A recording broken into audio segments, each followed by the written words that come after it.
ओम पूर्णमदः पूर्णमिदं पूर्णात् पूर्णमुदच्यते पूर्णस्य पूर्णमादाय पूर्णमेवावशिष्यते। ओम शांति शांति शांति। महर्षि पाणिनि को श्रद्धांजलि देने के संकल्प के साथ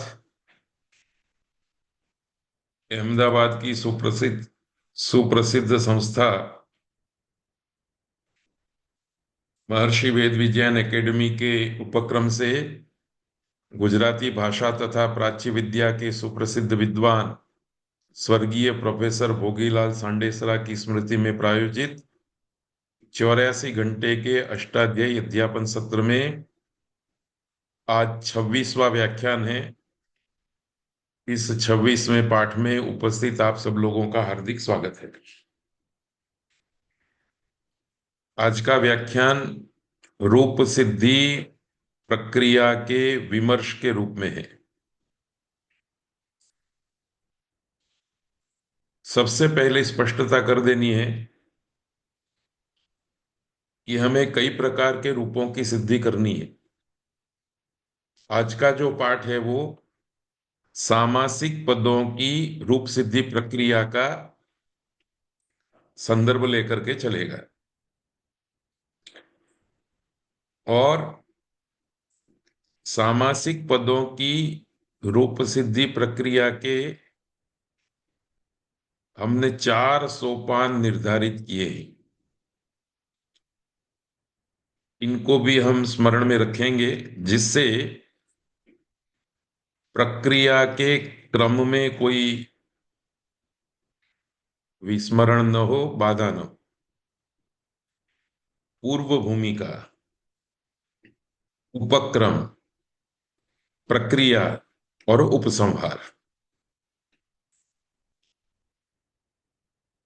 इनके बारे में क्रमशः हम विचार करेंगे। सबसे पहले सोपान है पूर्व भूमिका का। यद्यपि ये बातें प्रचलित भी हैं और प्रसिद्ध भी हैं, फिर भी पाणिनीय व्याकरण पढ़ने वाले छात्र के मन में धुआं धुआं सा रहता है, स्पष्ट ज्योति नहीं होती।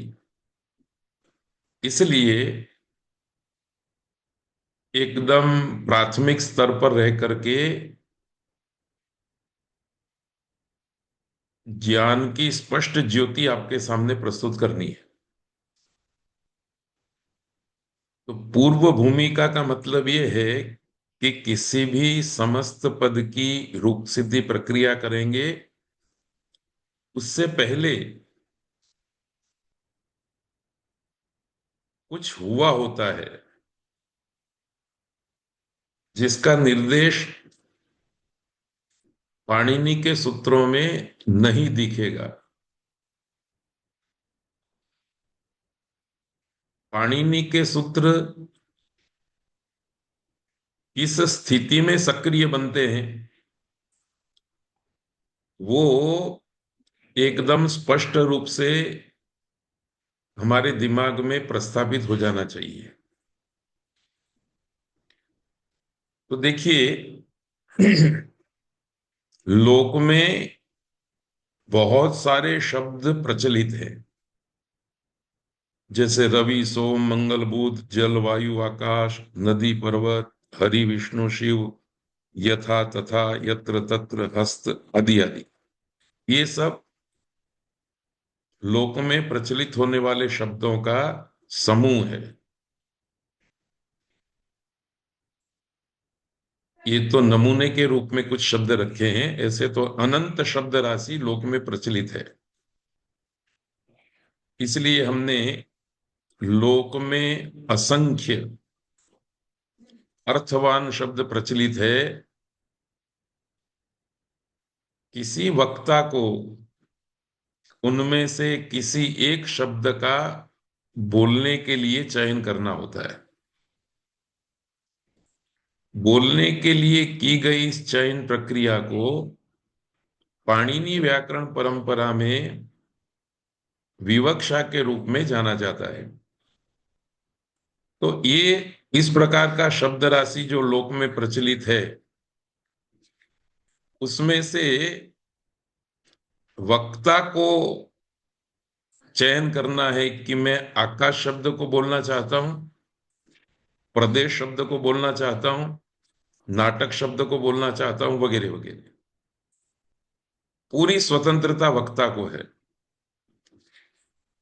उदाहरण के रूप में हमने मानो कि किसी वक्ता ने बोलने के लिए हरि शब्द का चयन किया है, तो इसको हम व्याकरण की भाषा में, व्याकरण की रूप सिद्धि प्रक्रिया में वक्ता की हरि शब्द की विवक्षा है, वक्ता ने हरि शब्द की विवक्षा की है, ऐसा कहेंगे। इसी विवक्षा को शास्त्र से बाहर रखा गया है, वक्ता के अंदर रखा गया है। शास्त्र यहां सक्रिय नहीं होता।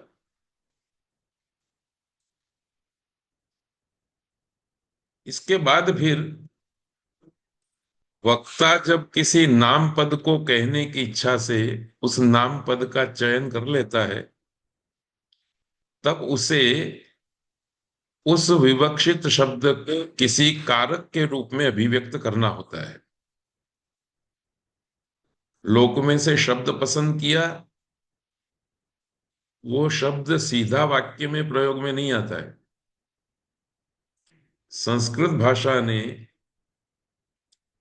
ये बात बहुत ही स्पष्टता से की कि लोक में समूह के रूप में पड़े हुए शब्द शब्द है, डिक्शनरी में पड़े हुए शब्द शब्द हैं, वाक्यों में उसका प्रयोग नहीं होता। वाक्यों में किसका प्रयोग होता है? तो वक्ता जिस शब्द को कहने की इच्छा कर लेता है, उस शब्द को किसी न किसी कारक के रूप में अभिव्यक्त करना होता है। मैं आपको याद करा दूं कि यह बात जो चल रही है वह सामासिक रूप सिद्धि प्रक्रिया के को लक्ष्य में लेकर के बात की जा रही है, इसलिए आप सीमा में ही रहिएगा। हम जो विचार कर रहे हैं वो सामासिक पद के रूप सिद्धि की प्रक्रिया का ही विचार कर रहे हैं। संस्कृत की परंपरा में जब तक किसी शब्द को किसी कारक के रूप में नियत नहीं किया जाता, तब तक उसका वाक्य में प्रयोग नहीं किया जा सकता। तो वक्ता को स्वतंत्रता सौंपी कि लोक में से किसी भी शब्द को आप चुन लो कहने के लिए, और वाक्य में यदि आप उसको प्रयोग करना चाहते हैं तो व्याकरण शास्त्र के आश्रय से आपको उस शब्द को कारक बनाना पड़ेगा। बिना कारक बनाए हुए आप किसी भी नाम शब्द को वाक्य में प्रयोग नहीं कर सकते। इसलिए कहा गया है कि न केवला प्रकृति ही प्रयोक्तव्या, न केवल प्रत्यय, अर्थात न केवल प्रकृति का प्रयोग किया जा सकता है और न ही केवल प्रत्यय का। प्रकृति लोक से ले ली हमने, शास्त्र उसके साथ प्रत्यय जोड़ेगा तब वाक्य बनेगा। तो प्रकृति का निर्धारण करना, प्रकृति को पसंद करना, ये वक्ता की विवक्षा है, और जिस प्रकृति को उसने विवक्षित कर लिया है उसको कारक बनाने का उपक्रम, प्रत्यय लगाने का उपक्रम व्याकरण शास्त्र करता है। इस बात को इस तरह से भी कहा गया है कि अपदम न प्रयुंजीत, अपद अर्थात जो पद नहीं है उसका प्रयोग नहीं करना चाहिए। ये पद संज्ञा है, पाणिनि के द्वारा कही गई संज्ञा है। हम सूत्र पढ़ चुके हैं, सुप्तिगंतम पदम। सुप्रत्यांत और तिंग प्रत्यांत की पद संज्ञा होती है। तो अपदम न प्रयुंजीत, इस वाक्य का अर्थ ये है कि वाक्य में आप जो पद नहीं है, अर्थात सुबंत नहीं है, तिगंत नहीं है, ऐसे पद का प्रयोग नहीं कर सकते। ऐसे पद का प्रयोग नहीं करना चाहिए। तो वाक्य में आप जिस भी पद का प्रयोग करना चाहते हैं, उस पद को, उस शब्द को पद बनाना पड़ेगा। सार यह है कि शब्द अलग वस्तु है और पद अलग वस्तु है। शब्द वो है जो समूह में पड़ा है, शब्दकोश में पड़ा हुआ है, और पद वो है जो समूह में से चयन करके, शब्दकोश में पड़े हुए शब्द को चयन करके कारक प्रत्यय लगाने के बाद, कारक बनाने के बाद, विभक्ति प्रत्यय लगाने के बाद उसको प्रत्यय बनाया जाता है, उसको पद बनाया जाता है, और इसी पद का वाक्य में प्रयोग करना है। इस बात को आप इस तरह से भी याद कर सकते हैं कि वक्ता संस्कृत का कोई भी वाक्य बोले, छोटा चाहे बड़ा, उस वाक्य के अंदर जो पद प्रयुक्त किए होंगे वो दो प्रकार के होंगे, तिगंत होंगे या तो सुबंत होंगे। तिगंत या सुबंत के अतिरिक्त वाक्य में एक भी शब्द का प्रयोग नहीं होगा। तो ये पूर्व भूमिका के रूप में हमारे मन में स्पष्ट हो जाना चाहिए। मानो कि किसी वक्ता ने लोक में प्रचलित शब्दों में से जिस हरि शब्द को कहने के हेतु से चयन किया है, उसको अब उसने अधिकरण कारक के रूप में कहने की इच्छा की। लोक में से हरि शब्द को चुन लिया गया कहने के लिए, और उसमें कौन सा कारक करना है, तो अधिकरण कारक करना है। कर्ता, कर्म, करण, संप्रदान, अपादान, अधिकरण, ये 6 कारक है। इन 6 कारकों में से कोई न कोई कारक करना है। और यदि कारक करके आप कोई विभक्ति नहीं लाते हैं, कारक संज्ञा करके कोई विभक्ति नहीं लाते हैं, तो शेष मान करके षष्ठी विभक्ति आएगी। कारक प्रकरण हम पढ़ चुके हैं, उसका भी आपको स्मरण रखना है। तो यहां पर लोक में प्रचलित शब्दों में से हरि शब्द को किसी वक्ता ने कहने के लिए चुना, ये पहला कदम हो गया। दूसरे कदम में उसने उस हरि शब्द को अधिकरण कारक में कहने की इच्छा की, लॉक कर दिया। अब वक्ता के सामने 2 विकल्प आते। इतनी बात हो जाने के बाद लोक में से एक शब्द को पसंद कर लिया, व्याकरण की भाषा में उसको प्रकृति कहेंगे, एक प्रकृति ले ली, और उस प्रकृति से कौन सा प्रत्यय लाना है, तो अधिकरण कारक का प्रत्यय लाना है। ये जब नक्की कर लिया, तब वक्ता के समक्ष 2 विकल्प होते हैं। ये भी बात ध्यान से सुनिए। प्रथम विकल्प में वक्ता एक एक शब्द को पृथक पृथक रूप से कारक के रूप में विवक्षित कर तत्प्रयुक्त सुप विभक्ति प्रत्यय लगाकर अर्थात पद बनाकर प्रयोग कर सकता है। एक एक शब्द लिया लोक में से, राम लिया, प्रथमा विभक्ति एक वचन में बना दिया राम। लक्ष्मण लिया, प्रथमा विभक्ति एक वचन में बना दिया लक्ष्मण। भरत लिया, भरत। शत्रुघ्न लिया, शत्रुघ्न। राम, लक्ष्मण, भरत, शत्रुघ्न। इस प्रकार से चार पदों का प्रयोग वक्ता चाहे तो कर सकता है। दूसरे विकल्प में वक्ता किसी एक पद का किसी दूसरे चयन किए हुए पद के साथ समास करता है। तो दूसरे शब्द के चयन की प्रक्रिया भी पहले शब्द की तरह ही है। जैसे राम शब्द को कहने का चयन कर लिया, फिर कर्ता कारक के रूप में उसको कहना है तो राम बोल दिया। दूसरा शब्द लेने के लिए भी लोक में गए, वहां से भरत शब्द ले आए, उसको भी कर्ता कारक में कहने की इच्छा की, भरत बना दिया।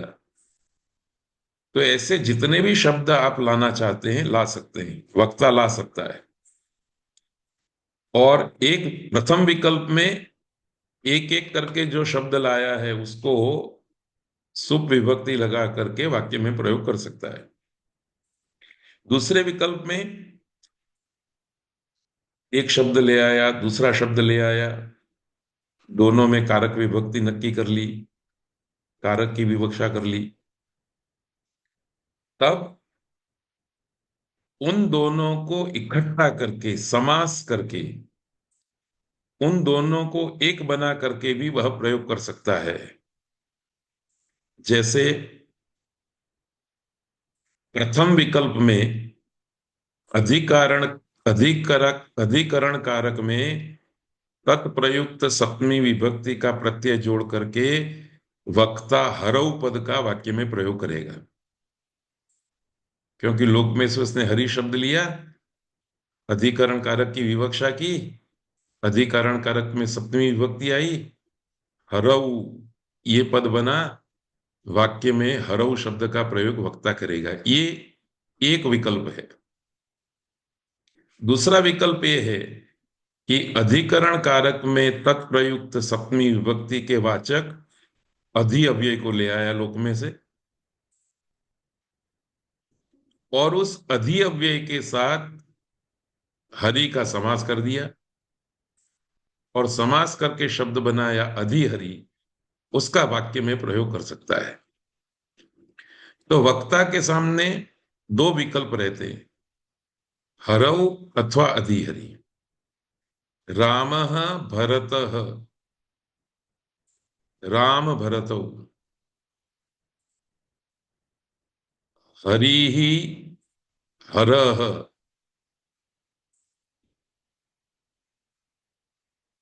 हरि हरौ। तो प्रत्येक नाम पद में प्रयोग करने के दो विकल्प हैं। एक शब्द से कोई एक सुप प्रत्यय लगा करके प्रयोग कीजिए वाक्य में, या सुप प्रत्यय लगे हुए दो पदों को पसंद कर लीजिए और उन दोनों का समास करके समास वाला रूप वाक्य में प्रयोग कीजिए। मुझे लगता है कि बात स्पष्ट हो गई होगी। यदि न हुई हो तो आप मुझे व्हाट्सएप में अपना प्रश्न भेज दें। इस पूर्व भूमिका के पश्चात रूप सिद्धि प्रक्रिया के उपक्रम का प्रारंभ किया जाता है। ये सब मानसिक प्रक्रियाएं हैं, वक्ता के पक्ष में चलने वाली प्रक्रियाएं हैं। व्याकरण शास्त्र इसमें कुछ नहीं करता। अभी हमने भले अधिकरण कारक, तत्प्रयुक्त सप्तमी विभक्ति, ये सब शब्दों का प्रयोग किया हो, पर ये भी मानसिक अवस्था में ही होते हैं। अभी पाणिनीय व्याकरण का कोई भी सूत्र सक्रिय नहीं हुआ है। तो जितने भी समास वाले पद भाषा में प्रयुक्त होते हैं उसमें इसी प्रकार की पूर्व भूमिका होती है। पाठ का एक चरण पूरा हुआ है तो पूर्व भूमिका शब्द से जो अभिप्रेत था वो मैंने कह दिया। इसके बाद अब रूप सिद्धि प्रक्रिया का उपक्रम शुरू होता है, प्रारंभ शुरू होता है। इस द्वितीय सोपान में रूप सिद्धि प्रक्रिया का जब हम उपक्रम करेंगे तो कैसे करेंगे? तो याद रखना है, प्रत्येक सामासिक पद का विग्रह वाक्य होता है। फिर से मैं आपको याद दिला दूं कि प्रथम प्रथम विकल्प अब हमारी नजर से बाहर चला गया। अब हमारी दृष्टि में दूसरा विकल्प है। किसी एक शब्द का किसी दूसरे शब्द के साथ समास करने रूपी रूप प्रक्रिया की तरफ हम ध्यान करेंगे। इसकी चर्चा अभी नहीं करनी है, दूसरे विकल्प की चर्चा करनी है। दूसरे विकल्प के अनुसार जब हम आगे बढ़ने का प्रयत्न करेंगे तो सबसे पहले बात याद रखनी है कि प्रत्येक सामासिक पद का विग्रह वाक्य होता है। विग्रह वाक्य दो प्रकार के हैं, लौकिक विग्रह तथा अलौकिक विग्रह। ये चर्चा पहले भी थोड़ी हो चुकी है। सामासिक पद की रूप सिद्धि प्रक्रिया का प्रारंभ अलौकिक विग्रह से होता है। लौकिक विग्रह से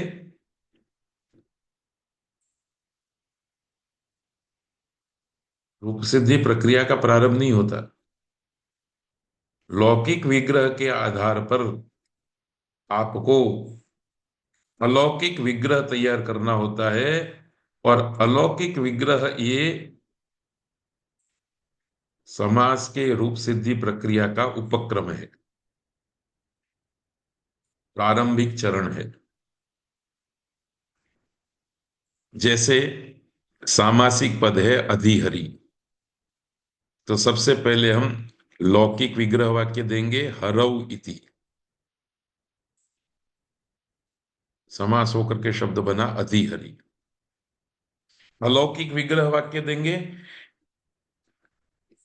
तो ऐसा कहना पड़ेगा अधि प्लस सु हरि प्लस घी। कई लोग ये प्रश्न करते हैं कि अधि तो अव्यय है, उससे सु प्रत्यय कैसे ला सकते हैं? तो आपको याद रखना है कि लोक में से आप अधि शब्द ले आए, व्याकरण के दरवाजे पे आके खड़े रहे, तो व्याकरण शास्त्र ने पूछा कि भाई आप अधि शब्द को लेकर के आए हैं, इसका कोई अर्थ है? आपने उत्तर दिया हाँ जी, अधि का अर्थ है। क्या अर्थ है? सप्तमी विभक्ति अर्थ है। जैसे ही आपने उसका अर्थ बता दिया, व्याकरण शास्त्र ने उस अर्थवान शब्द की प्रातिपदिक संज्ञा कर दी। व्याकरण शास्त्र रूपी घर के अंदर अधि शब्द का प्रवेश हुआ। जैसे ही प्रवेश हो गया उसका नाम अब प्रातिपदिक है। प्रातिपदिक संज्ञा हुई तो प्रातिपदिक संज्ञा के फल मिलने शुरू हो गए। प्रातिपदिक संज्ञा का एक फल ये है कि जिसकी जिसकी प्रातिपदिक संज्ञा होती है उससे सु औजस अम औटसस टाभ्याम बीस एभ्याम व्यस ये 21 प्रत्यय आते हैं। तो अधि जो लोक से लाए थे हम, व्याकरण शास्त्र ने उसकी प्रातिपदिक संज्ञा की और प्रातिपदिक संज्ञा के कारण प्रथमा विभक्ति एक वचन का सुप्रत्यय आ गया। हरि में भी यही बात है, लोक से हम हरि को ले आए, हरि शब्द था, व्याकरण के दरवाजे पे आया तो पाणिनि व्याकरण ने हरि की प्रातिपदिक संज्ञा कर दी और फिर अपने व्याकरण शास्त्र में उसको प्रवेश कराया।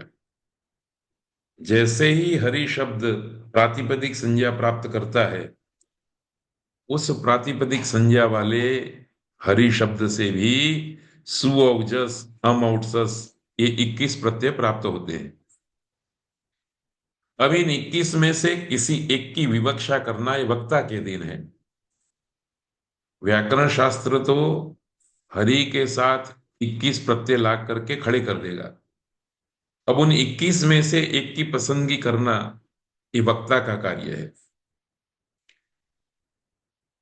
अब यह जो अलौकिक विग्रह वाक्य दिया गया है उसके प्रत्येक पद में हरि में भी, अधि प्लस सु में भी और हरि प्लस सु में, हरि प्लस गी में भी एक घटक प्रातिपदिक होता है, जैसे अधि और हरि, और दूसरा घटक सु तथा गी प्रत्यय होता है। तो समास का जो भी अलौकिक विग्रह होगा उसमें एक प्रातिपदिक होगा और एक प्रत्यय होगा। प्रत्येक सामासिक पद की रूप सिद्धि प्रक्रिया में ऐसा ही होता है, यह बात सदैव स्मरण रखनी है। आप अकेले अधि अधि और अकेले हरि का समास नहीं कर सकते।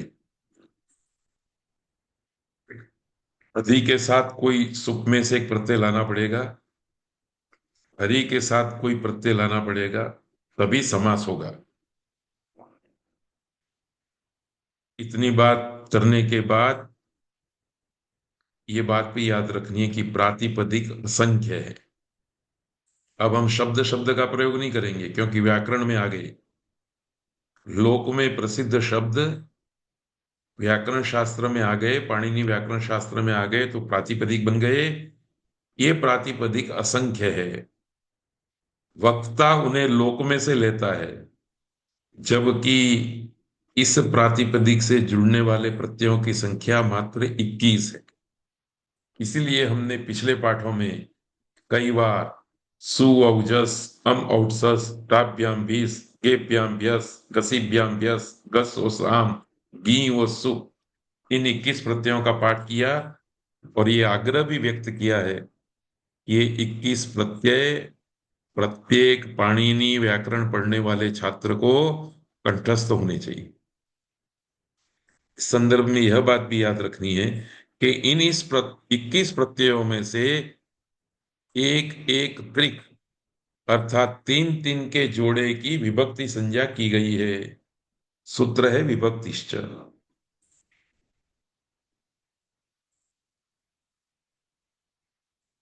साथ ही इन त्रिकों में से प्रत्येक की एक एक करके क्रमशः एक वचन, द्विवचन तथा बहुवचन संज्ञा भी की गई है। दोनों के सूत्र विभक्तिश्च तान्येक वचन द्विवचन बहुवचनान्येकशः हम पढ़ चुके हैं। वो स्मरण कराने के लिए इस प्रकार के रंग की स्लाइड रखिए। यहां विषयांतर करके एक बात कहनी है कि मनुष्य जीवन भूतकाल और वर्तमान काल दोनों को साथ लेकर के चलता है। यदि आप भूतकाल को भूल जाते हैं, वर्तमान में रहते हैं,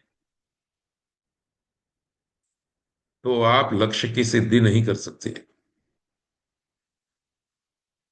और यदि आप भूतकाल में ही रहते हैं, वर्तमान में नहीं आते हैं, तो भी लक्ष्य की सिद्धि नहीं कर सकते।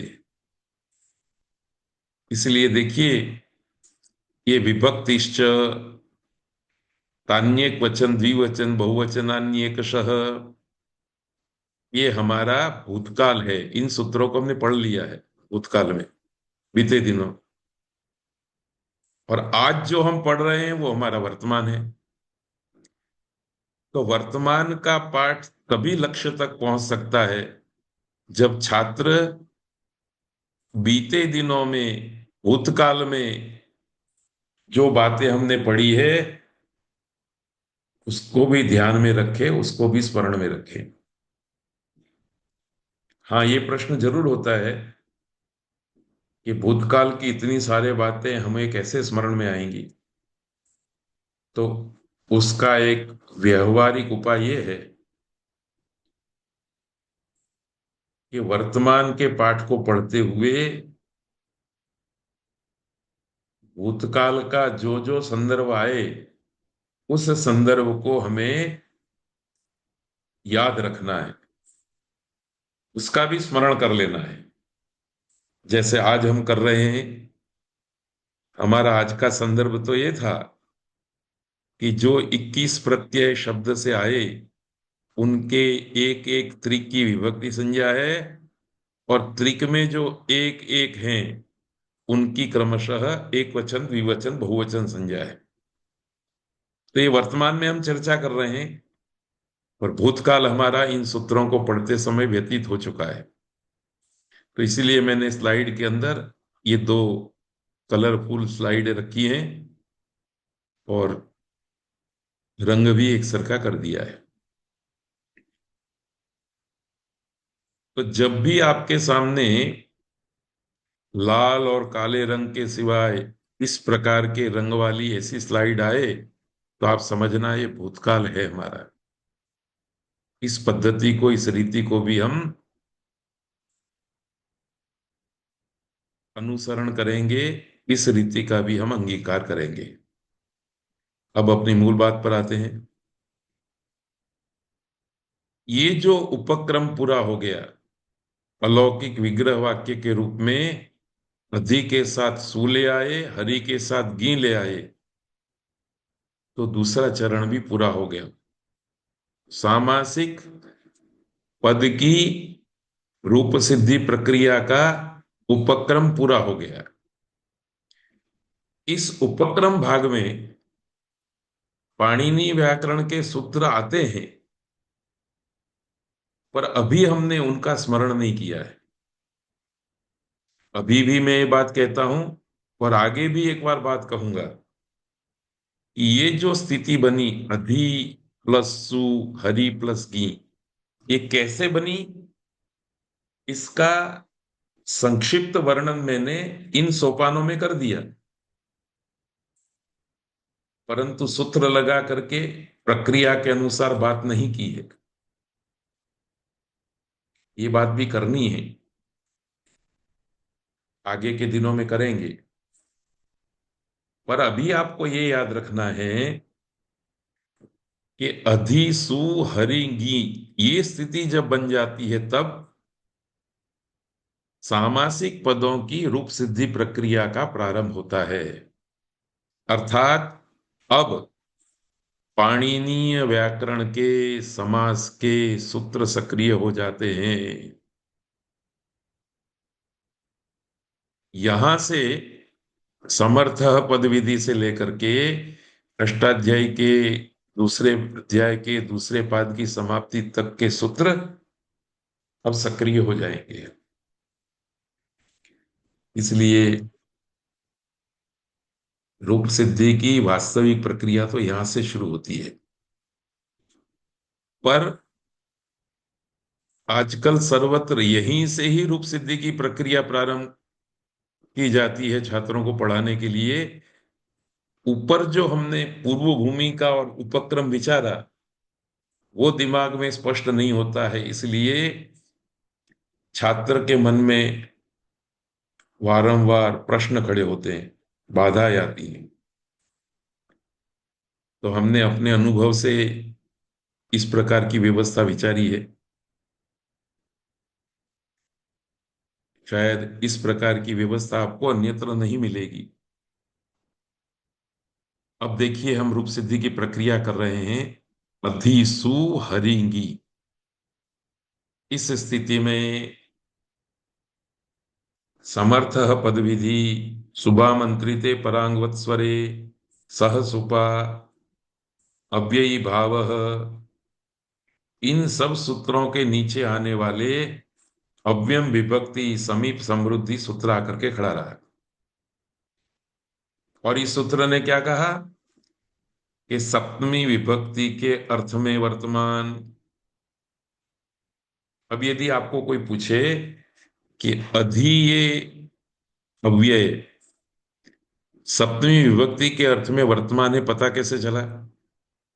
तो मैं आपको याद दिला दूं कि लोक में से जब आप अधि शब्द ले आए और व्याकरण शास्त्र के दरवाजे पे खड़े हुए, तो व्याकरण शास्त्र ने आपसे पूछा था कि आप जिस अधि शब्द को चयन करके ले आए हैं, क्या उसका कोई अर्थ है? यदि अधि शब्द अर्थवान नहीं होता तो व्याकरण शास्त्र उसकी प्रातिपदिक संज्ञा नहीं करता, प्रातिपदिक संज्ञा करके अपने अंदर प्रवेश नहीं कराता। तो उस समय कहना पड़ता है जिस शब्द को बोलने के लिए हमने पसंद किया है उसका अर्थ क्या है। तो ये बातें ऐसी हैं जो सूत्र में साक्षात नहीं दिखाई देती, रूप सिद्धि प्रक्रिया में भी साक्षात नहीं दिखाई देती। वो हमें अपनी आंतरिक दृष्टि में देखनी होती है। तो ये केवल इस रूप सिद्धि की प्रक्रिया में नहीं होगी, ये आंतरिक प्रक्रिया, इंटरनल प्रोसेस वक्ता के दिमाग में हर रूप सिद्धि की प्रक्रिया में अंदर अंदर होती रहेगी। तो ये सूत्र आया, इस सूत्र ने कहा कि सप्तमी विभक्ति के अर्थ में वर्तमान अधि इस सुबंत का। तो देखिए अधि अव्यय है, सुप्रत्यय ला करके उसको सुबंत बनाया गया, इसलिए अधि प्लस सु लिखना जरूरी था। अधि प्लस सु इस सुबंत अव्यय का हरि प्लस गी इस समर्थ सुबंत के साथ समास होता है और उसकी अव्ययी भाव संज्ञा होती है। अधि प्लस सु इस सुबंत अव्यय का किसी सुबंत के साथ समास नहीं हो जाएगा। जिस सुबंत के साथ समास करना है वो सुबंत समर्थ भी होना चाहिए। ये चर्चा भी हमने 23वें पाठ में कर दी है, इसलिए समर्थ शब्द भी रख दिया। तो अधि प्लस सु इस सुबंत अव्यय का हरि प्लस गी से समर्थ सुबंत के साथ समास होता है और उसकी अव्ययी भाव संज्ञा होती है।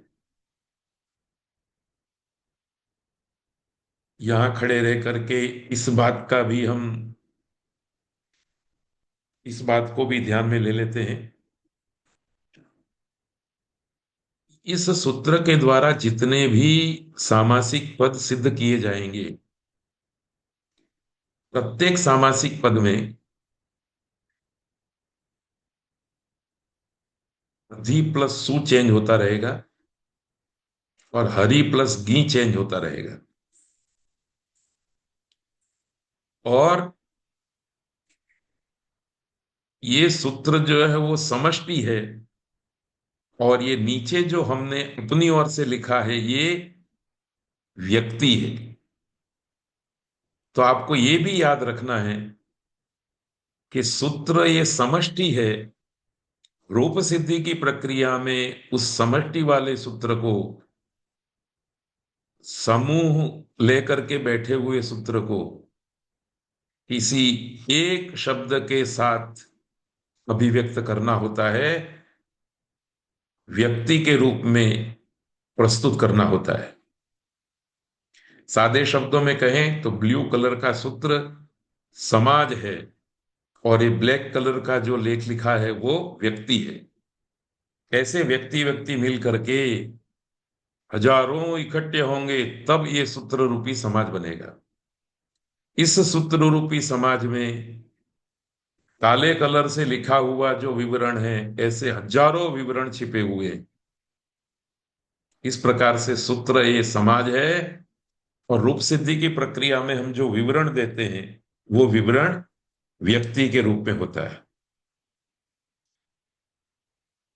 तो देखिए अधिसु हरिगी, इस स्थिति में वही का वही रूप है पर इसकी समास संज्ञा नहीं है।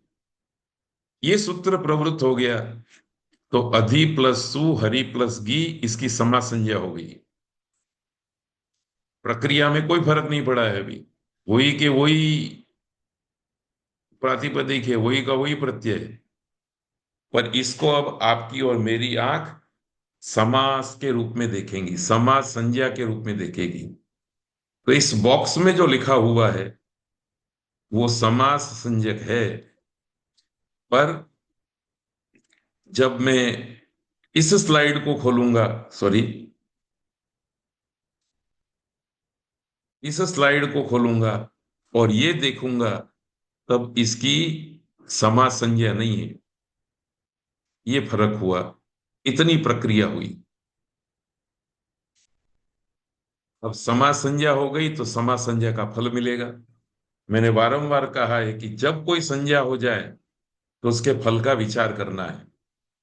संज्ञा करना, फल लेना, संज्ञा करना, फल लेना, यही रूप सिद्धि प्रक्रिया का मूल मंत्र है। तो अधिसु हरिंगी की समास संज्ञा हो गई। समास संज्ञा के फल के रूप में कृत तद्धित समासाश्च, ये सूत्र हम पढ़ चुके हैं। कृत अंत में जिसके है ऐसे पद की, तद्धित जिसके अंत में है ऐसे की, और समास जो है उसकी प्रातिपदिक संज्ञा होती है। पहले हमने देखा कि अधि की प्रातिपदिक संज्ञा थी, हरि की प्रातिपदिक संज्ञा थी, सु प्रत्यय था, गी प्रत्यय था। अब अधि ये प्रातिपदिक और सु प्रत्यय, हरि ये प्रातिपदिक और गी प्रत्यय, ये जो समुदाय बना, इस समुदाय की समास संज्ञा हो गई। और जिस समुदाय की समास संज्ञा हुई है वो भी अब प्रातिपदिक संज्ञक बन गया। तो ये बॉक्स में लिखे हुए चारों घटक, अधि सु हरि गी, इसकी भी प्रातिपदिक संज्ञा होगी। इस प्रकार अब अधि सु हरि गी यह समुदाय प्रातिपदिक संज्ञक बन गया है। अब प्रातिपदिक संज्ञा हो गई तो प्रातिपदिक संज्ञा के फल के रूप में एक सूत्र आया जो पढ़ना बाकी है। सुपो धातु प्रातिपदिकस्य, ये सूत्र कहता है प्रातिपदिक के अवयव रूप सुप अर्थात सु तथा गी का लुक अदर्शन होता है। तो ये चारों शब्द जब प्रातिपदिक बन गए तो सु और हिंगी प्रातिपदिक के अवयव बन गए। इस सूत्र ने आकर के कहा कि जो सुप प्रत्यय प्रातिपदिक का अवयव बन जाए या धातु का अवयव बन जाए तो उसका लुक हो जाता है। लुक क्या है? अदर्शन है। इसके लिए भी आपको भूतकाल का स्मरण होना चाहिए। अदर्शनम लोपः, प्रत्ययस्य लुक श्लू लुपः, ये दो सूत्र हम अष्टाध्यायी के पहले अध्याय के पहले पाद में पढ़ चुके हैं। तो लुक हो गया, अदर्शन हो गया, दर्शन हो गया तो अधिहरि, बीच में से प्रत्यय थे वो चले गए तो हमने इकट्ठा करके लिख दिया अधिहरि, यह स्थिति रहती है। अब इस स्थिति में प्रातिपदिक संज्ञा का दूसरा फल मिलता है और वो फल है ज्ञा प्रातिपदिका। जो अधि को एक बार मिल चुका है, अधि की प्रातिपदिक संज्ञा होने के बाद इसी सूत्र ने ज्ञा प्रातिपदिका अधिकार के नीचे आने वाले स्वौ जस्मोट सूत्र ने ही प्रथमा विभक्ति एक वचन का सुप्रत्यय ला करके दिया था। हरि की भी प्रातिपदिक संज्ञा हुई थी और प्रातिपदिक संज्ञा वाले हरि को भी ज्ञा प्रातिपदिक का अधिकार के नीचे आने वाले स्वौ जस्मोट सूत्र ने सप्तमी विभक्ति का गी प्रत्यय ला करके दिया था। वो बात भूतकाल हो गई, दोनों का समास हो गया, समास के कारण प्रातिपदिक संज्ञा हो गई। प्रातिपदिक संज्ञा के दूसरे फल के रूप में फिर से सुप आ गया, किस प्रत्यय आ गए। और अब हम आगे भी हमने देख लिया था कि इन 21 प्रत्ययों को एक साथ नहीं रखेंगे, इनकी भी विभक्ति संज्ञा करेंगे और एक एक की एक वचन, द्विवचन, बहुवचन संज्ञा करेंगे, तब जाकर के किसी एक प्रत्यय का निर्धारण होगा। तो विवक्षा के मुताबिक यहाँ प्रथमा विभक्ति एक वचन का सुप्रत्यय होता है। तो अधिहरि शब्द बन गया, उससे प्रथमा विभक्ति एक वचन का सुप्रत्यय आ गया, तो अधि प्लस सु, ये स्थिति बनी। ये मैंने अलग कलर रख करके स्मरण दिलाया है कि 21 सुप्रत्ययों में से किसी एक प्रत्यय के निर्धारण की जो प्रक्रिया है उसको पृथक रूप से देखेंगे। पहले भी मैंने बताया आपको कि जब हम अलौकिक विग्रह देते हैं उससे पहले भी एक प्रक्रिया करते हैं। उस प्रक्रिया में लोक में से शब्द ले आए, उस शब्द की प्रातिपदिक संज्ञा की, प्रातिपदिक संज्ञा के फल के रूप में 21 प्रत्यय लाए, 21 प्रत्यय में से एक की विवक्षा करके कोई एक प्रत्यय ले आए। वही बात यहां है। तो ये पुनः पुनः प्रक्रिया करनी होती है, और उसको अभी हम ध्यान से नहीं देखेंगे, उसको हम अभी विस्तार से नहीं बता रहे हैं, क्योंकि समास के रूप सिद्धि प्रक्रिया का लक्ष्य हमने लिया है आज। तो प्रातिपदिक संज्ञा का दूसरा फल मिला तो सुप्रत्यय आ गया, तो स्थिति बन गई अधि प्लस सु। अब इसके आगे कौन सी प्रक्रिया की जाए, ये प्रश्न हो तो इसका उत्तर ये है कि पता कर लो यहां कौन सी संज्ञा हुई है। वो संज्ञा आपके ध्यान में आ जाए तो उसका फल लेने का उपक्रम करो, तो प्रक्रिया आगे बढ़ जाएगी। तो हमने अव्यय विभक्ति सूत्र के द्वारा समास संज्ञा करते समय यह भी कहा था कि इसकी अव्ययी भाव संज्ञा भी होती है। तो समास संज्ञा का फल लेते हुए हम यहां तक पहुंच गए। अब अव्ययी भाव संज्ञा का फल प्राप्ति का उपक्रम करेंगे, जो इस प्रकार है। अव्ययी भाव संज्ञा का फल है अव्ययी भावश्च। ये सूत्र भी हमारा भूतकाल है, हम पढ़ चुके हैं पहले अध्याय के पहले पाद में। नहीं, शायद ये छोड़ दिया था हमने। तो स्वरादि निपातम अव्ययम, ये सूत्र हम पढ़ चुके हैं। उस सूत्र से अव्यय संज्ञा होती है।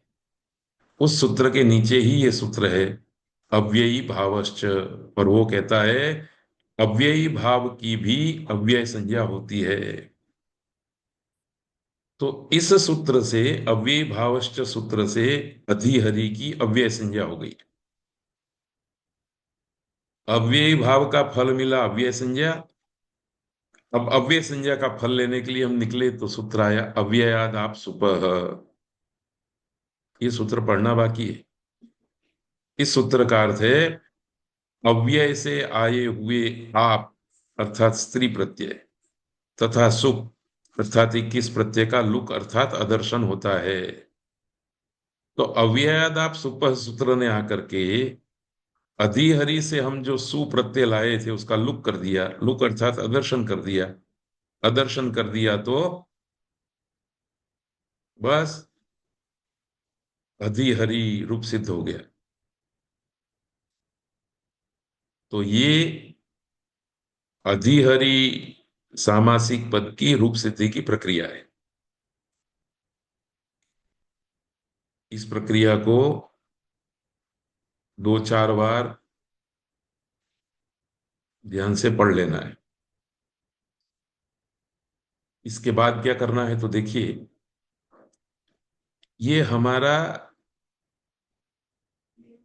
बेज है, फाउंडेशन है सामासिक रूप सिद्धि प्रक्रिया करने का। अब आगे क्या करना है, इस प्रक्रिया में जो नई बातें आती हैं, परिवर्तन करना होता है, परिवर्धन करना होता है, वो हमको करते जाना है। पर यदि ये मूलभूत बात हमारे ध्यान में नहीं रही, ये प्राथमिक रूप सिद्धि प्रक्रिया हमारे ध्यान में नहीं रही, तो आगे के परिवर्तन हमारी समझ में नहीं आएंगे। इसलिए अब आज के पाठ के अंतिम भाग में इसी बात को आगे बढ़ाते हैं द्वितीय उपक्रम से। पूर्व भूमिका तो सब जगह एक समान रहेगी। द्वितीय सोपान में उपक्रम सामासिक पद की रूप सिद्धि का उपक्रम। तो उस उपक्रम को करते हुए फिर से हम इस वाक्य को पढ़ लेते हैं। प्रत्येक सामासिक पद का विग्रह वाक्य होता है। विग्रह दो प्रकार के हैं, लौकिक विग्रह और अलौकिक विग्रह।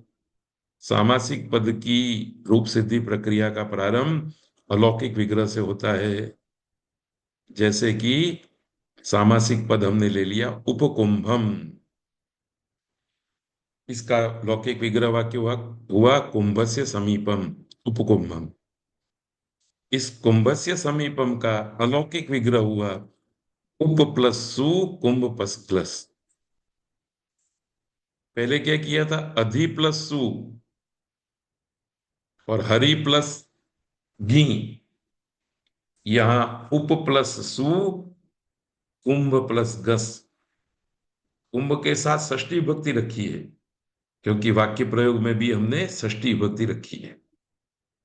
अब ये जो अलौकिक विग्रह किया, यहां से रूप सिद्धि प्रक्रिया शुरू हुई।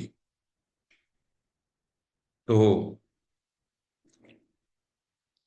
जो पूर्ववत है, अधिहरि में जो हमने प्रक्रिया की, वो प्रक्रिया में विस्तार से नहीं बताऊंगा, संक्षेप से उसकी बात करेंगे। जो नई बात है उसी पर अब विशेष चर्चा करेंगे। उप प्लस सु कुंभ प्लस गस, इस स्थिति में अव्यय विभक्ति सूत्र आ गया। अब देखिए, पहले रूप सिद्धि प्रक्रिया में हमने विभक्ति अर्थ में वर्तमान ऐसा कहा था।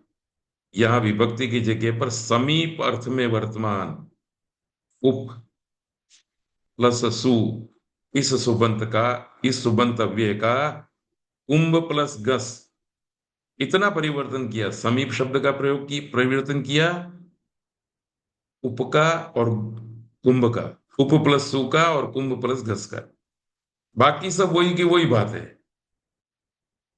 ये लाल रंग से जो परिवर्तन किए, ये हजारों बार आपको परिवर्तन करने पड़ेंगे क्योंकि ये व्यक्ति के रूप में है और ये परिवर्तन सारे इस सूत्र में कह दिए गए। अव्यय समास संज्ञा हो गई और अव्यय भाव संज्ञा हो गई। समास संज्ञा के फल के रूप में कृत तद्धित समासाश्च से उप सु कुंभ गस, इसकी प्रातिपदिक संज्ञा हो गई। इस प्रकार अब उप सु कुंभ गस प्रातिपदिक बन गया। प्रातिपदिक संज्ञा के फल के रूप में सुप धातु प्रातिपदिक से सूत्र से सु तथा गस का लुक अर्थात अदर्शन हो गया, जो पहले भी किया था।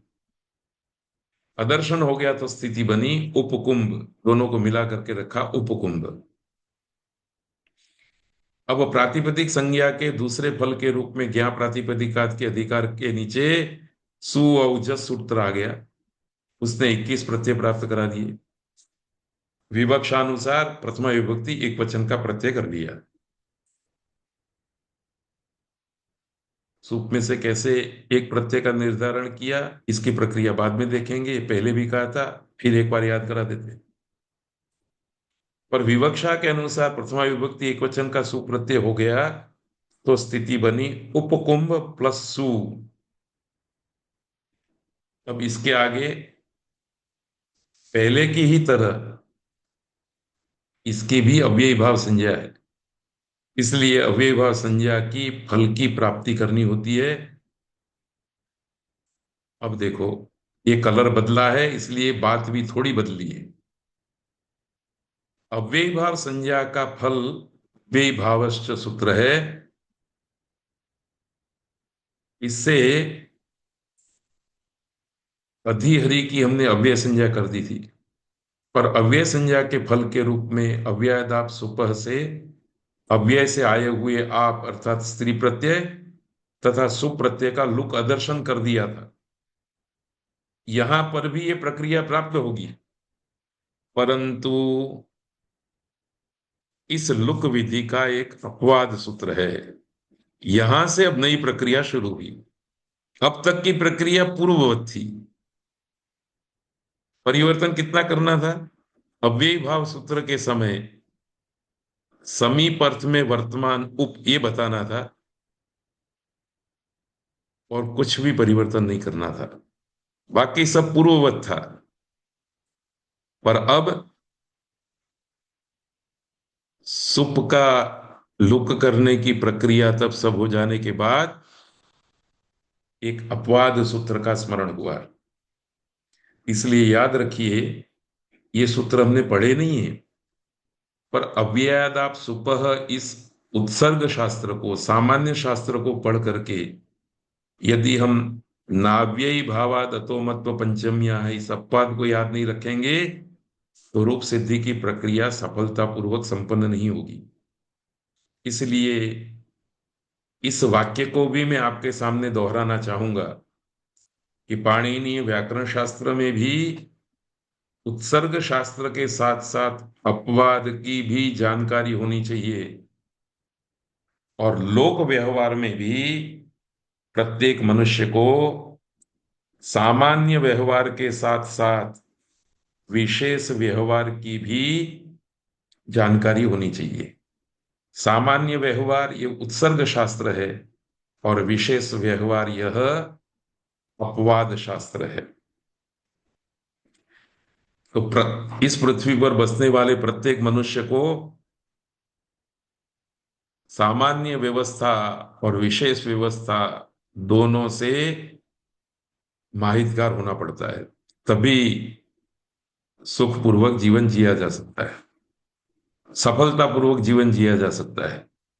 पाणिनीय व्याकरण शास्त्र में भी उत्सर्ग शास्त्र और अपवाद शास्त्र को ठीक ठीक तरह से जानना होता है, तभी व्याकरण शास्त्र की समझ आती है, व्याकरण शास्त्र का अध्ययन सफल बनता है। तो ये जो अपवाद सूत्र आया उसका अर्थ है कि अदंत अव्ययी भाव समास से, हर किसी अव्ययी भाव समास से नहीं, अदंत। अब याद करिए, अधिहरि में हरि इकारांत शब्द था, इकारांत अव्ययी भाव था, पर उपकुंभ में अदंत अकारांत अव्ययी भाव समास है। पता चला कि इकारांत अव्ययी भाव होगा तो अधिहरि की तरह रूप सिद्धि की प्रक्रिया होगी, पर कोई अदंत अव्ययी भाव आ गया तो इस अपवाद का भी स्मरण करना है। और ये अपवाद कहता है कि अदंत अव्ययी भाव से उत्तर जो सुप्रत्यय होता है उसका लुक नहीं होता, न न अव्ययी भावात लुक नहीं होता है, परंतु अम होता है। सुप के स्थान पर अम आदेश होता है, अर्थात 21 प्रत्यय में से आप जो भी प्रत्यय लाए हो उसको हटा दीजिए और उसकी जगह पर अम को बिठा दीजिए। इस अपवाद सूत्र के कारण सु का लुक न होकर के उसके स्थान में अम आदेश हो गया, तब स्थिति बनी उप, सु कन्वर्ट हो गया अम में, उप प्लस अम, यह स्थिति बनी। अब देखिए, अधिहरि में तो हमने क्या किया था, अव्यय भावश्च से अव्यय संज्ञा कर दी थी, अव्यय संज्ञा के फल के रूप में सुख का लुक कर दिया था, प्रदर्शन कर दिया था, और लुक हो गया था तो अधिहरि की रूप सिद्धि पूरी हो गई थी। यहां ऐसा नहीं हुआ है, यहां सुप का लुक रुक गया, सुप के स्थान में अम हो गया, इसलिए एक प्रक्रिया और बढ़ गई। इतना करने के बाद उप प्लस कुंभ यह स्थिति बन जाती है, तब चौथे सोपान की बारी आती है। इसलिए मैं आपको याद करा दूं कि अधिहरि में ये चौथे सोपान की प्रक्रिया नहीं होगी। चौथे सोपान की प्रक्रिया उससे पहले ही रूप सिद्ध हो गया, इसलिए आगे कुछ करना ही नहीं रहा। पर उपकुंभम जैसे पदों में उप प्लस उपकुंभ प्लस यह स्थिति बन गई, तब इस रूप सिद्धि प्रक्रिया के चौथे सोपान के रूप में उपसंहार की प्रक्रिया भी करनी होती है। और उपसंहार की प्रक्रिया का मतलब यह है कि संहिता संज्ञा कीजिए और उसका फल प्राप्त कीजिए। तो फिर से मैं इस बात को आपको याद कराऊं कि ये केवल सामासिक पदों की रूप सिद्धि प्रक्रिया की ही बात नहीं है। जितने भी सुबंत तिगंत, जितने भी पदों की रूप सिद्धि की प्रक्रिया है, उसके उपसंहार का मतलब यह है कि संहिता संज्ञा कीजिए और उसका फल लीजिए। तो एक वाक्य आप मेरी ओर से बोला जा रहा है, वह आप याद रखिए कि पाणिनीय व्याकरण की दृष्टि से जब हम किसी भी रूप सिद्धि की प्रक्रिया को संपन्न करेंगे, तब उपसंहार का पक्ष जब आएगा, तब हम संहिता संज्ञा करेंगे और संहिता संज्ञा का फल लेंगे। संहिता संज्ञा और संहिता संज्ञा के फल के साथ रूप सिद्धि प्रक्रिया का उपक्रम होता है। तो अब क्या हुआ? नाव्यय भावादतो मत्व पंचम्या, इस सूत्र से सुप को हटा करके उसकी जगह पर आ गया, स्थिति बन गई उपकुंभ प्लस अब चौथे चरण में उपसंहार करते हुए हमने परः सन्निकर्षः संहिता, इस सूत्र से उपकुंभ इसकी संहिता संज्ञा की। ये सूत्र हम पढ़ चुके हैं, पहले अध्याय के चौथे पाद के 108वें क्रमांक का सूत्र है। पर के साथ का सन्निकर्ष करना हो तो उसकी संहिता संज्ञा होती है। तो हमारे मन में उपकुंभ का हम के साथ सन्निकर्ष करना है, और ये सन्निकर्ष वैकल्पिक नहीं है, अनिवार्य रूप से है, क्योंकि पद के अंदर है। वाक्य में ऐसा सन्निकर्ष करना होता तो दो विकल्प थे, आपकी इच्छा है तो कीजिए, इच्छा नहीं है तो मत कीजिए। परंतु पद के अंदर सन्निकर्ष करने का प्रसंग आता है तो उसमें कोई विकल्प नहीं है, सन्निकर्ष आपको करना है तो संहिता संज्ञा होगी ही होगी। अब ये जो बॉक्स में लिखा हुआ है ना, उपकुंभ प्लस इसकी कौन सी संज्ञा हो गई? संहिता। संहिता संज्ञा के फल के रूप में छठे अध्याय के पहले पाद में एक सूत्र आता है संहितायाम। इस अधिकार सूत्र के नीचे बहुत सारे सूत्र हैं, उनमें से एक सूत्र है अमी पूर्वः, वो यहां अपनी शर्तों को लागू करता है। दूसरे सूत्र अपनी शर्तों को लागू नहीं करते, इसलिए वहीं पड़े रहे। अमी पूर्वः सूत्र को हमने वहां से इसलिए उठाया क्योंकि वो सूत्र जो शर्त कहता है, जो व्यवस्था देता है, जो विधि करता है, वो यहां लागू होती है। तो अमी पूर्वः का क्या अर्थ है? ये सूत्र पढ़ना बाकी है, तो छठे अध्याय के पहले पाद का है। अक से उत्तर, अक मतलब अ ई उ री री, ये चार स्वर, इनसे उत्तर विभक्ति के परे रहते पूर्व रूप एकादेश होता है। भ में ये अक में आ गया, अई उण के में, अई उण का अक में आ जाता है, इसलिए भ में है वो अक हो गया। भ का और का भ के से उत्तर, के को, दोनों को मिला करके पूर्व रूप एकादेश होता है। भ का अ पूर्व है, अ उत्तर है, दोनों मिल गए। भ का अ मिल गया, अ का हम का अ मिल गया, दोनों मिल करके पूर्व का रूप हो गया। पूर्व के रूप का मतलब भ में जो अ था वो अ हो गया, तो शब्द बन गया उपकुंभम।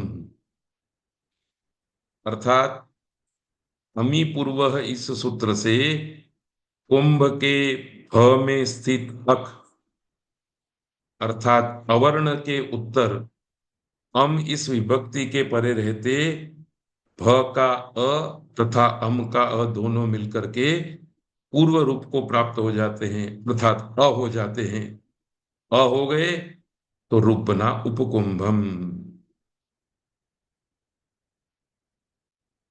अभ्यास के लिए सार रूप से हम इस स्लाइड को याद रखेंगे। ये एक प्रकार की है। जैसे उपकुंभम रूप हमको सिद्ध करना है, तो उप प्लस सु, कुंभ प्लस घस, ये अलौकिक वगैरह करना पड़ेगा। ये उपक्रम हो गया। उसके बाद प्रक्रिया शुरू करेंगे तो उप प्लस सु, कुंभ प्लस घस की समास संज्ञा होगी। समास संज्ञा के फल के रूप में प्रातिपदिक संज्ञा होगी। प्रातिपदिक संज्ञा के फल के रूप में सु का लुक होगा। लुक मतलब अदर्शन हो जाएगा। ये प्रक्रिया का एक हिस्सा। दूसरे हिस्से में प्रातिपदिक संज्ञा का दूसरा फल मिलेगा, और वो फल है 21 प्रत्ययों की प्राप्ति। तो फिर उपकुंभ से 21 प्रत्ययों में से सु प्रत्यय आ गया। अब उपकुंभ की अव्ययी भाव संज्ञा है। अव्ययी भाव संज्ञा के कारण अव्यय संज्ञा है। अव्यय संज्ञा के कारण सु का लुक प्राप्त हो गया। परंतु उपकुंभ अकारांत है, इसलिए अपवाद सूत्र के द्वारा सु को हटा करके अम कर दिया गया। यदि अकारांत रूप सिद्धि नहीं होती तो यही बात खत्म हो जाती, पांचवें नंबर पर ही। पर ये अकारांत है, इसलिए छठा और सातवां ये कदम हमको रखना पड़ता है। तो लुक नहीं हुआ, परंतु हम हो गया। हम हो गया तो पहले संहिता संज्ञा हुई, और संहिता संज्ञा के फल के रूप में पूर्व रूप एक आदेश हो गया, तो शब्द बन गया उपकुंभम। इसी के साथ आज का पाठ पूरा करते हैं। फिर से मैं आपको याद दिला दूं कि इकारांत, उकारांत, अव्ययीभाव समास के रूपों की प्रक्रिया अधिहरि की तरह चलेगी। उकारांत अव्ययीभाव समास होगा, तो वहां सु को हटा करके उसके स्थान पर अम करना है। और अकारांत अव्ययीभाव समास का अ और अम का अ दोनों को मिला करके उपकुंभम जैसा रूप बनाना है। तो आज हमने रूप सिद्धि प्रक्रिया का दो उदाहरण पढ़ा है। अब धीरे धीरे आपके मन में पाणिनि व्याकरण के सूत्र किस प्रकार से पद की सिद्धि करते हैं, उसका छोटा सा दर्शन आज की रूप सिद्धि की प्रक्रिया में हुआ होगा। और इस प्रक्रिया को पढ़ने के समय में इस बात का भी आपने बोध लिया होगा कि जो अब तक पढ़ा है वो भी हमारे स्मरण में रहना चाहिए, और आज जो हमारी परिस्थिति है, आज जो हम पढ़ रहे हैं, उसको भी हमें समझना है। भूतकाल और वर्तमान दोनों को मिला करके पाणिनि व्याकरण का अध्ययन करना है। यह भी प्रश्न हो सकेगा कि इतने व्याख्यान हो गए, किस व्याख्यान में किस सूत्र से क्या किया, ये सब कैसे याद रहे। तो देखिए, हम जिस जमाने में जी रहे हैं उसमें आप सब लोगों को पीपीटी प्रोवाइड की गई है। कभी भी आप खोल करके देख सकते हैं। थोड़ा थोड़ा इन पीपीटियों से संपर्क रखेंगे, कभी कभी देख लेंगे, हफ्ते में एक बार, दिन में एक बार, तो अपने आप दोस्ती हो जाएगी। चिंता करने की जरूरत नहीं है। किराने की दुकान वाले को अपनी दुकान की हजारों वस्तुएं स्मरण में रह सकती है, उतनी तो शायद हमारे पास नहीं है। तो ये उदाहरण मैंने पहले भी कहा था। तो चिंता मत कीजिए, आपके पास है। इसलिए आधुनिक अध्यापक के रूप में मैं कह सकता हूं कि यदि आप स्मरण नहीं कर सकते हो तो टेबल पर हाजिर रखो। आप पीपीटी का प्रिंट करके एक फाइल बना करके रखो। तो भूतकाल आपके पास पड़ा ही हुआ है, दिमाग में नहीं पड़ा है तो टेबल पर पड़ा है। पर फिर आपने माड़िया में रख दिया तो बात गड़बड़ है। तो इन्हीं भावनाओं के साथ सबको शुभकामनाएं देते हुए कल मंगलवार को फिर मिलेंगे। तो सबको सादर प्रणाम करते हुए आज का वर्ग पूरा करते हैं। सर्वेभ्यो नमः। धन्यवाद। नमो नमः।